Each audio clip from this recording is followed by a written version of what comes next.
আর বলো না, কচু শাক খেয়ে খেয়ে এমন মুখে লেগে গেছে, বরকে অনেক অনুরোধ করে পায়ে তেল মাখিয়ে ভুলিয়ে ভালিয়ে কচুর শাক তোলা করালাম। এই কালো কচুর শাকগুলো খেতে দারুণ লাগে। কে বলেছে কচুর শাক খেতে গেলে কাতলা মাছের মাথা, ইলিশ মাছের মাথা কিংবা চিংড়ি মাছ লাগবে? একবার আমার মতো করে কচুর শাক বানাও, দেখবে এসব কিছুই লাগবে না। এই কচু শাকগুলো থেকে কয়েকটা কচি পাতা আমি বেছে আলাদা করে রেখে দিলাম, এটাও একদিন রান্না করে খাবো। এদিকে দেখো কচু শাকের ডাঁটিগুলো আর শাকটাও কিছুটা কেটে আমি সেদ্ধ করতে বসিয়ে দিয়েছি। সাথে দিয়েছি বেশ চড়া লবণ। 1 গ্লাস জল দিয়ে খুব ভালো করে এটাকে ফুটিয়ে নেব। মাত্র 10 মিনিট ফুটালেই এটা সুন্দর নরম তুলতুলে হয়ে যাবে। সেদ্ধ হয়ে গেছে, এবার এটাকে জল ছেঁকে নিচ্ছি। এদিকে দেখো কড়াই বসিয়ে দিয়েছি, তার মধ্যে দিলাম 2 চামচ সর্ষের তেল। তেলটা একটু গরম হয়ে গেলে তার মধ্যে 2টো শুকনো লঙ্কা দিয়ে দিয়েছি। এর থেকে একটা শুকনো লঙ্কা আমি তুলে নেব। এমন ভোলা মনে হয়েছে যে রান্না করতে করতে সবই ভুলে যাই। যেমন এখানে যে শুকনো লঙ্কা একটা তুলে নিয়েছি, এটা গার্নিশিং এর জন্য তুলেছিলাম, কিন্তু শেষমেশ গার্নিশিং করতে ভুলে গেছি। তা যাই হোক, শুকনো লঙ্কাটা ভাজা হয়ে গেলে ওর মধ্যে 2টো বড় সাইজের কুচনো পেঁয়াজ দিয়ে দিচ্ছি।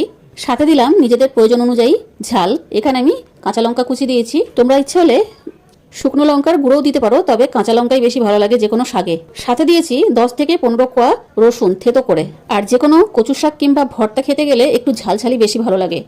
যেহেতু শাকের মধ্যে লবণ দেওয়া ছিল, সেই কারণে এখানে খুবই সামান্য লবণ দিয়েছি। সাথে দিয়েছি সামান্য পরিমাণে হলুদ। সমস্ত উপকরণগুলো ভালো করে লাল লাল করে ভাজা হয়ে গেলে তার মধ্যে আমরা অ্যাড করে দিচ্ছি সেদ্ধ করা কচু শাকটা। এবার শাকটাকে কিছুক্ষণ রান্না করে নিয়ে জলটা আমরা টানিয়ে নেব, তবে একদম শুকনো না করলেও চলবে। এবার বলো তোমরা কে কোথা থেকে আমার এই ভিডিওটা দেখছো, যাতে আমি তোমাদেরকে ধন্যবাদ জানাতে পারি। তোমরা তো জানোই কচুর শাক রান্না করতে একটু সময় লাগে। এখানে কোনো রকম কোনো মাছের মাথা কিংবা চিংড়ি মাছ কিছুই দিইনি, কিন্তু অপূর্ব লাগে এরকম করে রান্না করলে। কচুর শাকটা ঠিক নামানোর 5 মিনিট আগে আমরা এর মধ্যে দিয়ে দিচ্ছি লেবুর রস। বর্ষার মধ্যেও রান্না করা সত্ত্বেও কচুর শাকগুলো একটুও গলায় লাগবে না। এটা অবশ্যই মাথায় রাখবে, লেবুর রসটা দেওয়ার পর কিন্তু বেশিক্ষণ রান্না করা যাবে না, তাহলে কিন্তু শাকটা তেতো হয়ে যেতে পারে। এর আগের দিনের রান্নাতে এস আশকা, ইতি হালদার, ফারিন, ইশিকা মালাকার, কেকাজ রান্নাঘর থেকে লিখেছো খুব সুন্দর হয়েছে রান্নাটা। ধন্যবাদ বোন, তোমাদেরকে অসংখ্য ধন্যবাদ আমার ভিডিওগুলোকে এত যত্ন সহকারে দেখার জন্য। তোমরা যদি এইভাবেই আমার সাথে থাকো তাহলে অবশ্যই একদিন সফলতা পাবো। শাকটা রান্না হয়ে গেছে, এবার গরম ভাতের সাথে নিয়ে বসে পড়লাম। ঘটি বাড়ির মেয়ে হয়েও কচুর শাকের প্রেমে পড়ে গেছি।